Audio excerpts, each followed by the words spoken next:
समुद्र के किनारे अंगद रोने लगे, कहे अब कहां जाएं, पानी में जाएंगे डूब के मर जाएंगे, बिना पता लगाए जाएंगे तो सुग्रीव मार डालेंगे। तब तक संपाति मिल गए जटायु जी के भाई, और जटायु जी के भाई ने मार्ग प्रशस्त किया। संपाति जी बोले, मैं देखा हूं तुम नाही गीधहि दृश्य अपार, बूढ़ भयऊ नत करतेऊ कछुक सहाय तुम्हार। संपाति जी बोले कपियों से कि मैं देख रहा हूं समुद्र में, वो देखिए 100 योजन दूर समुद्र में त्रिकूट पर्वत है।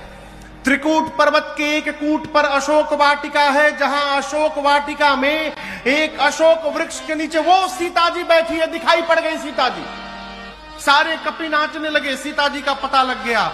जामुन जी बोले और सहायता करिए, बोले और नहीं करूंगा। क्यों नहीं करेंगे? बूढ़ भयऊ नत करतेऊ कछुक सहाय तुम। मैं बूढ़ा हो गया हूं जामवंत जी, नहीं तो अवश्य आपकी सहायता मैं करता। एक कार्य और कर सकता हूं, आप सभी कपियों में से कौन वहां पहुंच सकता है ये बता दूंगा। जामवंत जी सभी कपियों को बोले, सब लोग लाइन में खड़े हो जाइए, संपाति जी बताने वाले हैं। संपाति जी बोले लाइन में न लगवाइए, ऐसे ही बता देता हूं, कौन जाएगा? संपाति जी बोले, जो ना गए सत जो जन सागर, करई सुराम काज मतिया। आप में से जो भी कपि एक छलांग लगाकर 100 योजन की दूरी तय कर सकता है। कितना दूरी? 100 योजन। जोर से कहिए। 1 योजन मतलब 12 किलोमीटर। 1 योजन मने 12 किलोमीटर। 1 योजन में 4 कोस होते हैं, तो कुल कितना किलोमीटर हो गया? 12 किलोमीटर। और 100 योजन में 1200 किलोमीटर। संपाति जी के जाने के बाद जितने कपि थे सब आपस में शुरू किए, के जाई हो इतना दूर किए जा सकेला। एक कपि ने कहा हम तो एक बार 20 योजन मार दिए थे छलांग। दूसरे के कपि ने कहा तुम काम मारे थे 30 योजन, हम मार के बैठे हैं 30 योजन। एक कपि ने कहा तुम 20 तुम 30, कुछ नहीं गए। जामुन जी हमारे 50 योजन लिखिए, हम 50 योजन जा सकते हैं। जामुन जी देखिए सब तो धीरे धीरे बढ़ने लगे, बोले बहुत सुंदर, क्या बात है, 50% का वीर मिल गया यहाँ पर, बजाइए ताली। 50 योजन। जब 50 योजन के नाम पर ताली बजा तब एक कपि को और जोश आया, बोले हमारे 70 योजन लिखिए, हम 70 योजन चले जाएंगे, और जोर से बजाइए ताली। 70 योजन।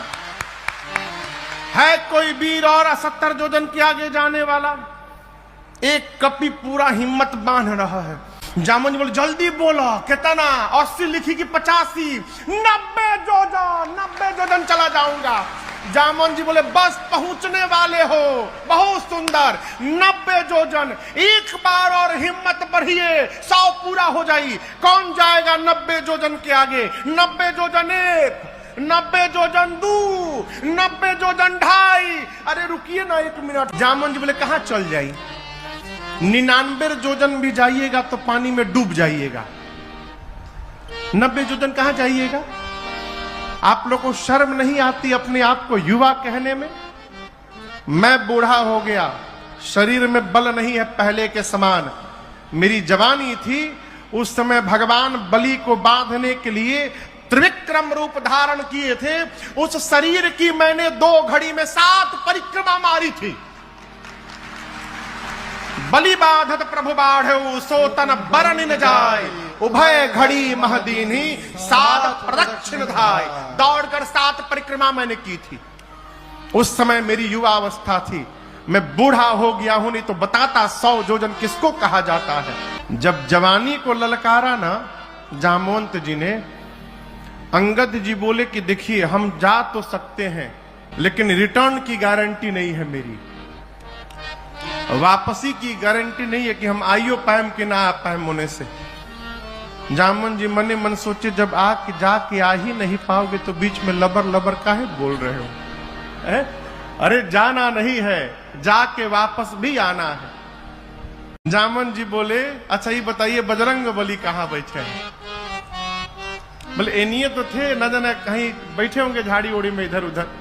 जाकर देखे तो हनुमान जी आंख बंद करके राम सिया राम जय जय राम, राम सिया राम जय जय राम, राम सिया राम जय जय राम, राम सिया राम जय जय राम। कहे रीछपति सुनु हनुमाना, कहे रीछपति सुनो हनुमाना, का चुप साधी रहे बलवाना, का चुप साधी रहे बलवाना।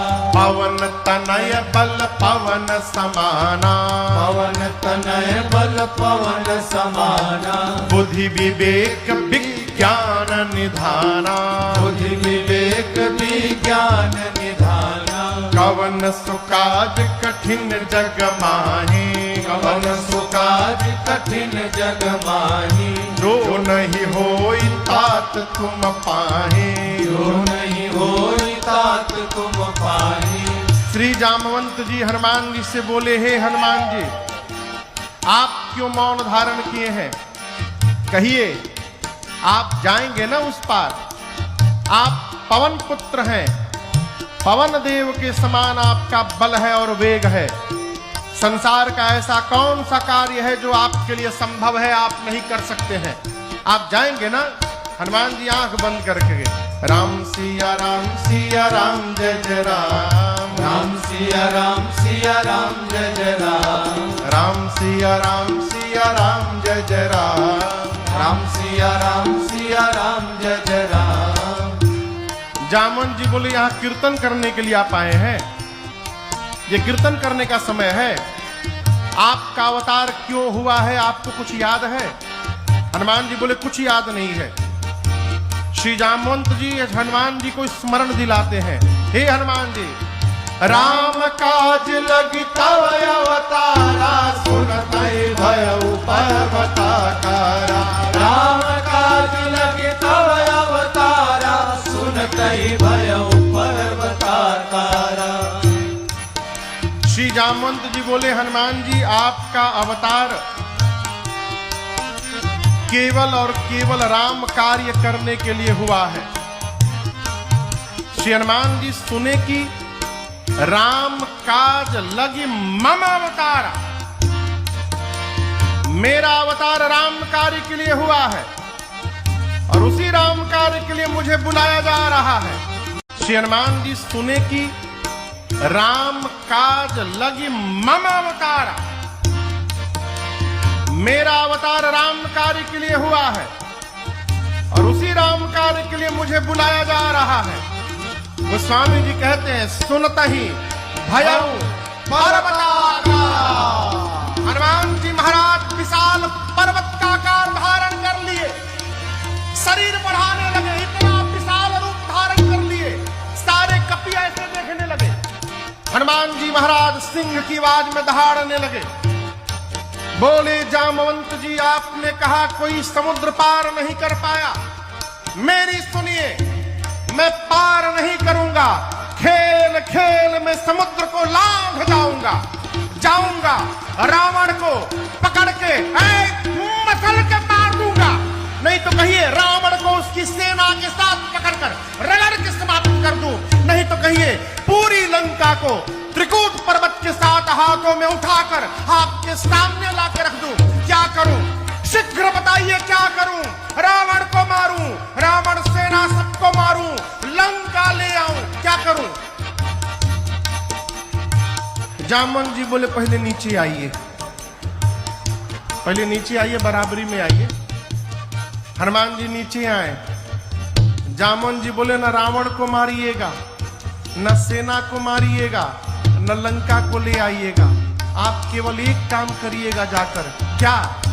इतना करहु तात तुम जाए, इतना करहु तात तुम जाए, सीतहि देखी कहु सुधियाए, सीतहि देखी कहु सुधियाए, सीतहि देखी कहु सुधियाए।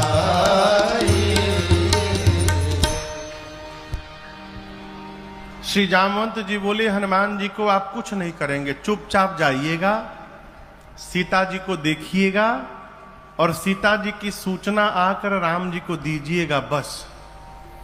हनुमान जी बोले इतना दूर जाऊंगा, रावणवा को 2-3 फाइट मारे बिना चले आऊंगा? ना ना, डोंट टच हिम, रावण को छूइएगा भी नहीं, उसके लिए रघुनाथ जी अकेले में पर्याप्त है। जामन जी की बात श्री हनुमान जी को बहुत अच्छी लगी। यहाँ एक बात आपसे निवेदन करूं, भगवान यहाँ पर एक संकेत करना चाहते हैं। किसी भी सभा में, किसी भी संस्था में, किसी भी समूह में कुछ वृद्ध जनों का होना अति आवश्यक है। आप इस बात को समझिएगा, यदि जामवंत जी महाराज इस हनुमान जी के साथ आज न होते तो हनुमान जी महाराज आज ही राम कथा पूरी कर डालते। रावण ने ब्रह्मा जी से वरदान मांगा था कि वानर और मनुष्य को छोड़कर किसी के हाथों न मरूं। हनुमान जी वानर के रूप में है, अस्तु हनुमान जी रावण को समाप्त ही कर डालते आज। लेकिन जामवंत जी ने कहा कुछ मत करिएगा। क्यों? आप समाज में देखिएगा, जहां केवल युवा लोग रहते हैं वहां बिना मतलब में मारपीट कर लेते हैं, और वृद्ध जन जहां रहते हैं वहां किसी भी समस्या को वार्ता से सुलझाने का प्रयास करते हैं। 3 अवस्था है मनुष्य के जीवन का। कौन कौन सी अवस्था है? सबसे पहला बचपन, बचपन के बाद जवानी और उसके बाद बुढ़ापा। बचपन में स्मरण शक्ति बहुत प्रबल होती है, याद करने की शक्ति। आपको यदि 2 महीना इटली में छोड़ दिया जाए तो आप इटली की भाषा नहीं बोल पाएंगे, और आपके घर के छोटे से बच्चे को यदि 1 साल छोड़ दिया जाए तो आएगा तो उधर से इटली बोलना शुरू करेगा, इटालियन बोलना शुरू करेगा। बचपन में स्मरण शक्ति बहुत प्रबल होती है, जवानी में पुरुषार्थ की शक्ति प्रबल होती है, और बुढ़ापा में विचार करने की शक्ति प्रबल हो जाती है। एक वृद्ध जितना श्रेष्ठ विचार कर सकता है, युवान उतना श्रेष्ठ विचार करने वाला नहीं है। ये प्रसंग कहता है, इसी कारण घर में, समाज में, समूह में वृद्ध जनों का सदैव सम्मान किया जाए, उनका सत्कार किया जाए और जीवन में उनके अनुभव का लाभ उठाया जाए। जामवंत जी की बात हनुमान जी को बहुत अच्छी लगी। कौन सी बात? जाइए, सीता जी का पता लगाइए और आकर राम जी को बताइए। और कपियों से बोले जब तक मैं सीता जी का पता लगाकर न आ जाऊं तब तक आप लोग यहीं समुद्र के किनारे रहिए। पता है कि कष्ट होगा, थोड़ा दुख बर्दाश्त करिए, कंद मूल फल खाइए, यहीं रहिए। क्यों यहीं रहिए?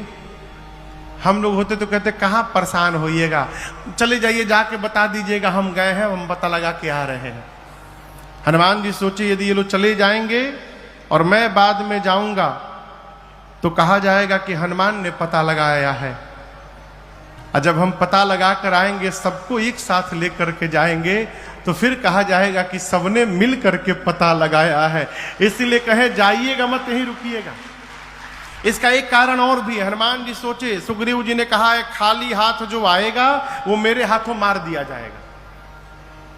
कहीं ये कपि लोग लौटे और सुग्रीव खाली हाथ देखे इन लोगों को तो कुछ सुने बिना कहीं मार ही ना दे, इसलिए कहा कि जब तक पता लगा के आना जाऊं आप लोग जाइएगा मत। ये प्रसंग कहता है श्रेय बांटिए।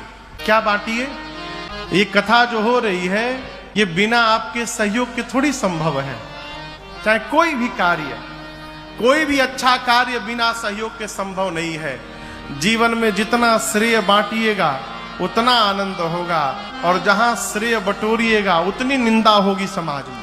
श्री हनुमान जी ने कहा कार्य अवश्य पूर्ण होगा, होई ही काज मोहि, मुझे बहुत प्रसन्नता हो रही है, इसका संकेत है कि कार्य पूर्ण होगा। सबको प्रणाम करके सुंदर नाम के पर्वत पर कूद कर चढ़े और बार बार भगवान के नाम का जय घोष किए। बार बार कोई भी कार्य करने जाइए 5 बार 10 बार भगवान के नाम का जयकारा लगा लीजिए, आपका कार्य ऐसे ही पूर्ण होगा।